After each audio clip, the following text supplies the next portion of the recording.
स्वाहा ईश्वर स्वरूपिण्ये स्वाहा सदाशिव स्वरूपिण्ये स्वाहा चतुर्कर्मणे సమర్పయామి. ఆ పూలతో నీళ్లు మీ పక్కన ఉన్న గిన్నెలో ఒక బొట్టు వదిలిపెట్టండి. చూపించమనండి.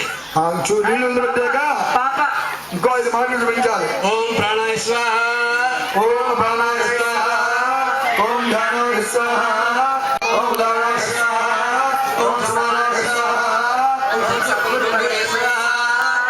నమస్కారం చేసుకున్న వాళ్ళు ఆ ప్రసాదాన్ని స్వీకరించమని మనసా ప్రార్థన చేసుకోండి. మధ్య మధ్య సమర్పయామి. ఈసారి మీ దగ్గర ఉన్నటువంటి గ్లాసులో ఉండే చెంచాతో నీళ్లు మంచినీళ్ళు ఇచ్చినట్టుగా భావన చేసి 5 మాటలు మీ దగ్గర ఉన్నటువంటి కప్పులో పోయండి. అరవేణంలో సమర్పయామి అమృతాం ధామసి ఉత్తరాభోజనోభ్యామి ఆరోక్షయామి సమర్పయామి. మీకు తాంబూలం ఇచ్చారు చూడండి. తాంబూలం అంటే ఆకులు చక్కగా ఉన్న తాంబూలం చేతితో పట్టుకుని మేము చెప్పినప్పుడు ఆ స్వామివారు చూపించి పక్కన పెట్టుకోండి. ఓం తాం లక్ష్మీ